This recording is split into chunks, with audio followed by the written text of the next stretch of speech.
Okay, we're about 1 minute out. 2 minutes. 2 minutes. 2 minutes out. Okay, sounds good. Chief would be taller. Chief is about 4 inches taller than me.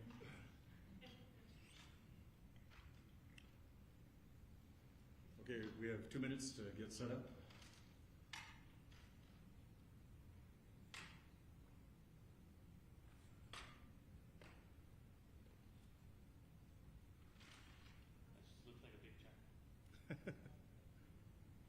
Here's your retirement. Yeah, isn't it?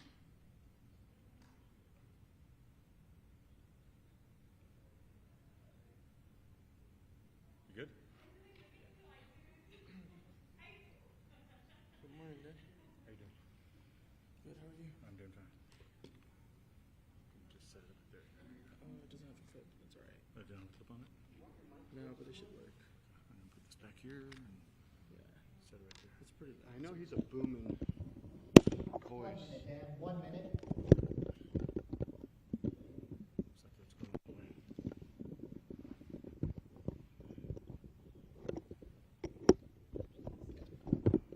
Oh, maybe that's why, because it was too heavy.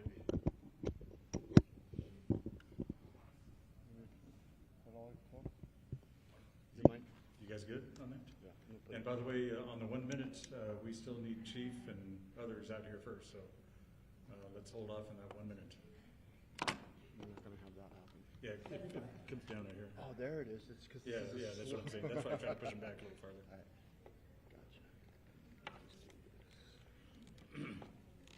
Gotcha. Just a heads up real quick too, anybody who has a cell phone or anything that's going to make a noise, please silence it before we begin. And we'll begin in about 1 minute.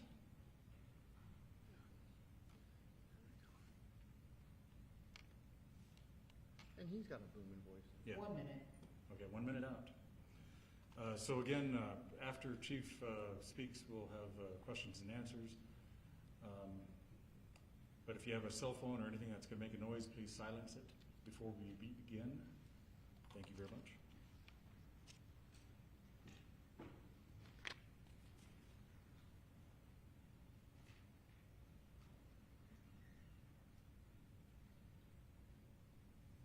Seconds, stand by.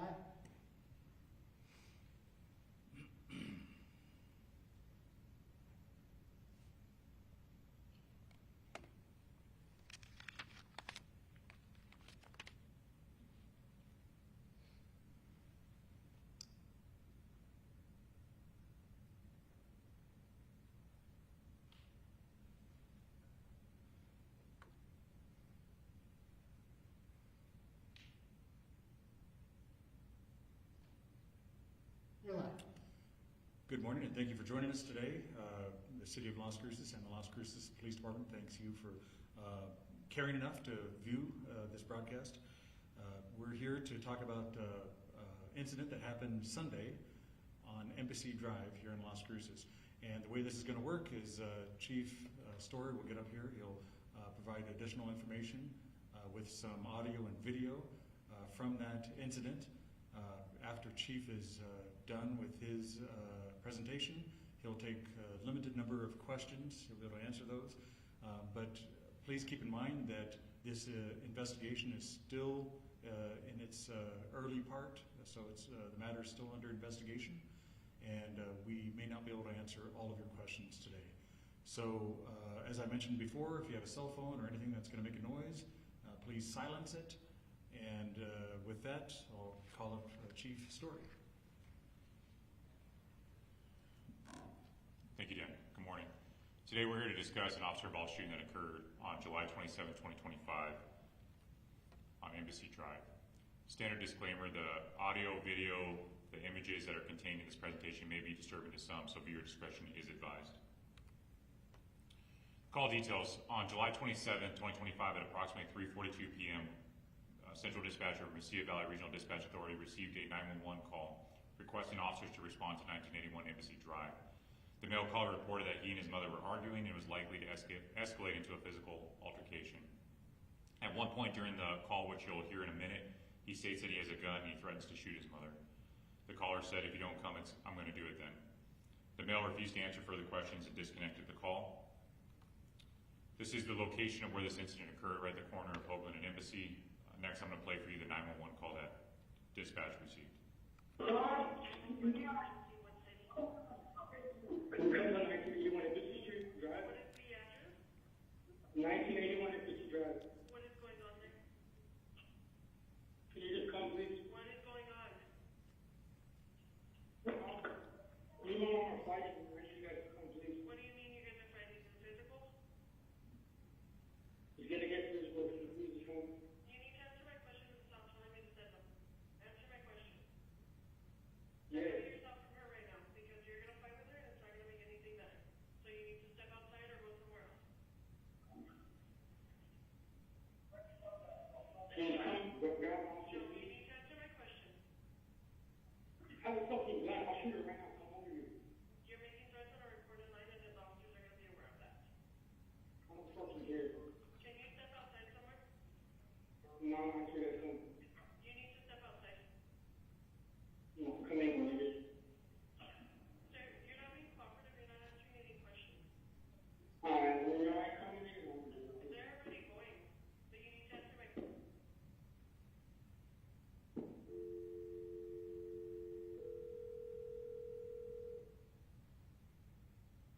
Hello? Sir, this is 911. Stop disconnecting.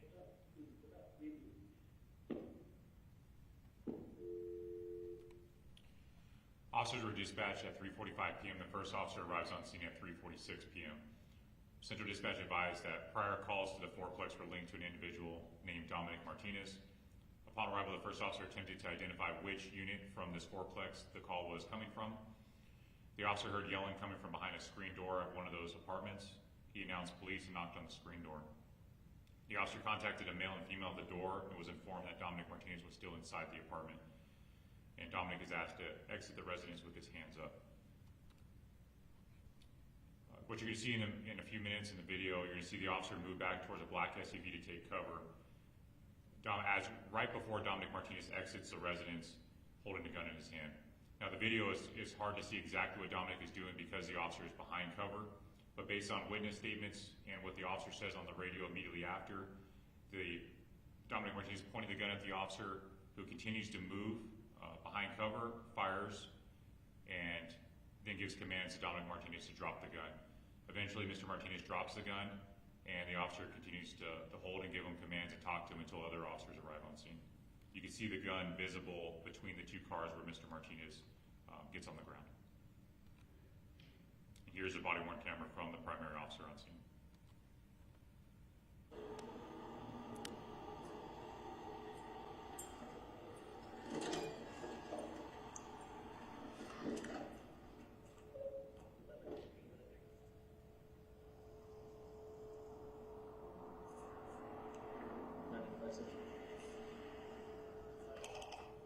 Do you have a space number for this call?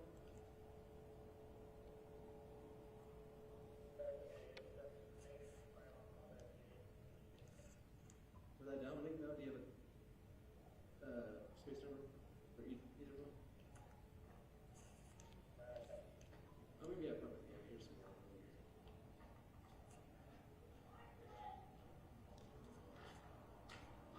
Police department!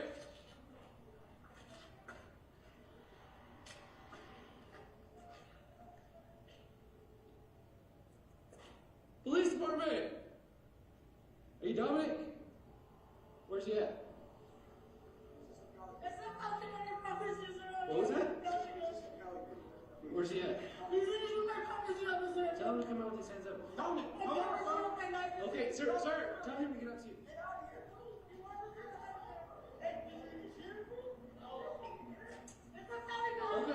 Okay, move! Okay! Bro, stop! Drop it now! Drop it! 95 seconds. Shots fired! Shots fired! Get out of the way!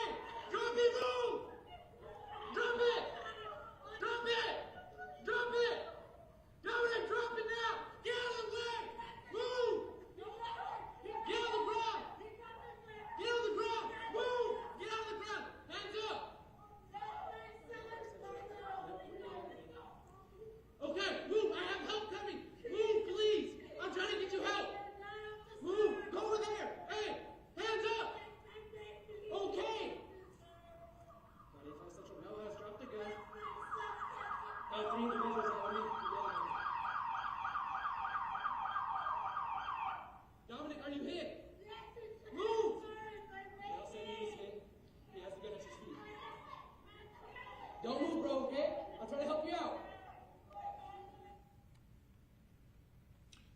aerial view of the scene from drone coverage. You see between the white car and the black SUV is where Mr. Martinez steps out. The officer moves around that SUV, kind of an angle towards the top of the screen.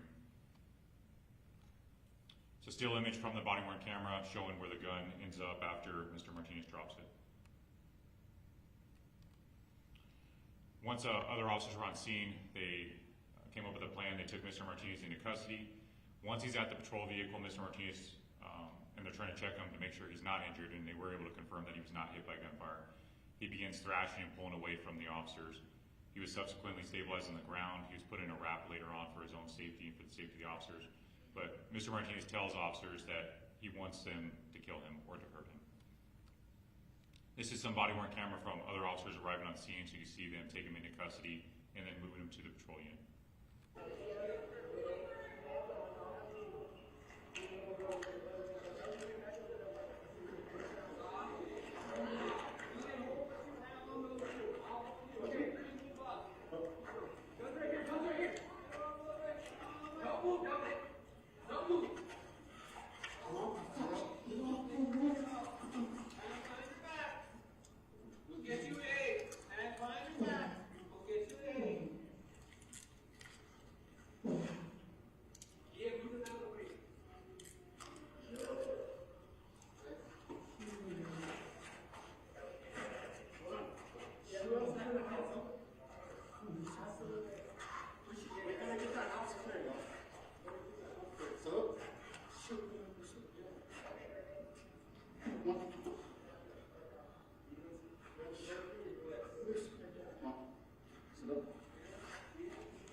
Are you shot? Are you hurt? Brother.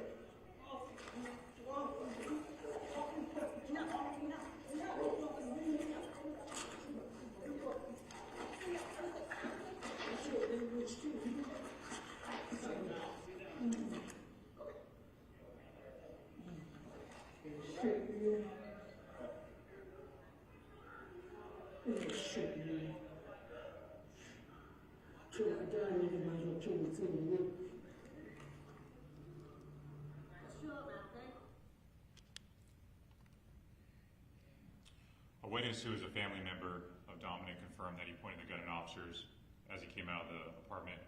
Dominic admits to coming out of the residence with the gun because he wanted the officer to kill him. Dominic Martinez further stated that once he was in custody, he began to resist officers because he was trying to get them to hurt him. The gun was located between that black SUV and the white sedan. Upon further investigation, that gun was a replica, a licensed .226 BB gun. This is a video from a family member who just describes what happened as soon as the officer arrived. We had a day in this room, and then the officer goes to we had the officer, and then that's when happened. I think I tried to go to this officer just a minute ago. So did you see him with the BB gun when he left? When he was up at the door, well, I walked out first, and then he walked out behind me, and he came on, I saw him pointing at the officer. And then just everything happened so fast, and then I heard the officer go stop, and he was telling me to go this and that, and Dominic comes to around, and I thought I hit my head. You didn't have to get to this point yet. And you don't know what to do with it.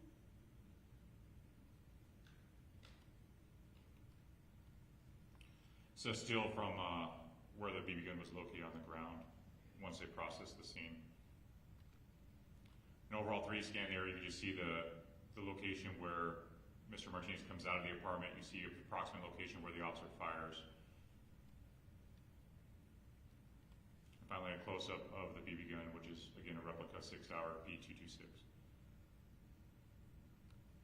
Some quick history and involvements for Mr. Martinez. Mr. Martinez has had a history primarily of self-harm and suicide attempts. As a juvenile, he had multiple, approximately 10 Class 2 referrals, which is referring a juvenile for a delinquent act, mostly for misdemeanor battery and assault charges. He told us during interviews after this that he had at least 6 suicide attempts, not including the incident we're discussing today. And just recently had a couple involvements. In June, his mother called in that he was barricaded in his bedroom with a knife, threatening to harm himself. And then just a few days before this, he was the suspect in an aggravated assault with a knife. The victim in that case was uncooperative and did not want to pursue charges, so there was no arrest and no charges. Mr. Martinez was charged for this incident with aggravated assault upon a peace officer, assault against a household member, and resisting, evading, or obstructing an officer. Just as a reminder, the officer involved incident task force is comprised of the New Mexico State Police, the Las Cruces Police Department, the New Mexico State University Police Department, the Doña Ana County Sheriff's Office. And they act as fact finders only. They gather all the information and they present it to the district attorney's office for a decision. One thing I'll say is this case really highlights some of the holes or the gaps in our system, especially when it comes to mental health. There's clearly several opportunities for intervention, and we haven't been able to get Mr. Martinez to a place where we can kind of stop this cycle that's been escalating over time to where he's trying to kill himself and ultimately use us as a mechanism to do that. I can't say that the district attorney's office, there's a pretrial detention hearing tomorrow to hold him, but we're also pursuing civil commitment because ultimately I think he needs to be in a facility where they can provide care and try to stabilize and deal with the underlying issues that are affecting him so that we're not the ones that are left to deal with it on the streets. With that, I'll stand for questions. Again, go ahead. Dan will walk around. Just a reminder, if I can't answer it, I will. If I don't know with certainty, I'm not going to answer something that's speculation that might change later on. Thanks, Chief. And if you have a question, please raise your hand and also name your affiliate, and your question. Mario Lopez K. Fox. Just talk about, the replica gun. I mean, it looks real. How do you train your officers on determining the fact that it's not split-second decision? It's a very good question. And realistically, you're not going to train officers to be able to tell the difference. I don't care how good you are, how much you know guns. In the moment, at speed, you're not going to be able to tell the difference, especially with something that's that closely, that replicates it that closely. And there's sometimes they're not as close, but it's still very difficult to tell for an officer in the moment. Questions?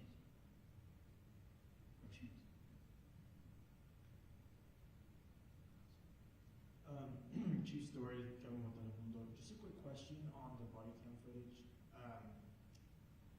Is there a policy that trains officers on determining or the safety of civilians in the area before firing? Just because the woman had exited seconds before, and just from the standpoint from what we saw, it didn't look like I couldn't see the woman, so I'm just curious to know if the officer knew before firing as well. So I can't answer what the officer knew before firing at this time. What I can say in general is that, yes, as part of the firearm safety rules, officers are trained to be sure their target and beyond their target was between them and their target. Again, it's in a split-second decision you're trying to react to a threat and also take into consideration everything that's going on in your environment. And it's an important consideration, but it's also a difficult one. Anybody? No? Just a reminder, this video and this whole news conference is online on the city's YouTube channel, so you can download video from there. Chief, you have anything? Appreciate everyone that's here. Thank you.